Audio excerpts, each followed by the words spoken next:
What's good, YouTube? Welcome back to the Carlson Chronicles. Today I'm bringing y'all a unboxing of the Nike AirMax 95 Black History Month. As y'all can see, that's my size, 12 and a half. I like to go half size up in 95s. But man, I really didn't expect this box to be this dope. I thought that was just gonna give us the regular, orange and white Nike box. Until we all win is the slogan, new slogan by Nike. I guess to celebrate kind of the Black History Month theme or whatever, for equality. I'm actually bringing y'all this look and not an on feet yet because I'm out of town. I will do an on feet review and how to style video as soon as I get back home over the weekend. So right now, I'm gonna just show y'all the unboxing. So let's get to it, all right?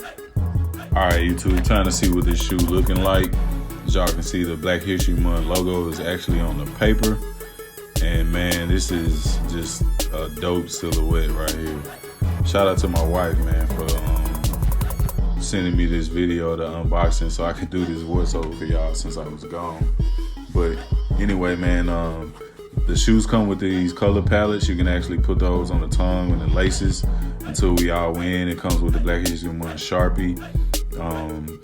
Classic bottom of the shoe on the AirMax 95. And man, just look at the colorways on this thing, man. It's got like a knitted look on the side right there. And the colorways that I think they use is just from like some African textile layouts and just kind of paying homage to the early 90s street styles that they used to bring out. That's the colorway on the inside of the other shoe. So basically you got one colorway on the outside on the left shoe and another colorway on the outside of the right shoe. And that's the Black History Month logo on the tongue right there. And that's like I was saying, that's the colorway that's on the outside of the left shoe, if you pay attention. But you can see the Black History Month in the heel of the shoe right there.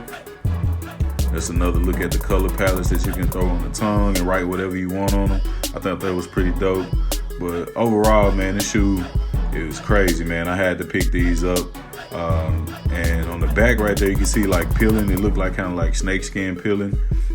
Basically, Nike was trying to show that when you peel back the layers of, somebody's past, there's always more underneath, you know what I'm saying? But go ahead, hit that like button, subscribe. Like I said, I will be bringing y'all on feet after the weekend, and I appreciate y'all for tuning in.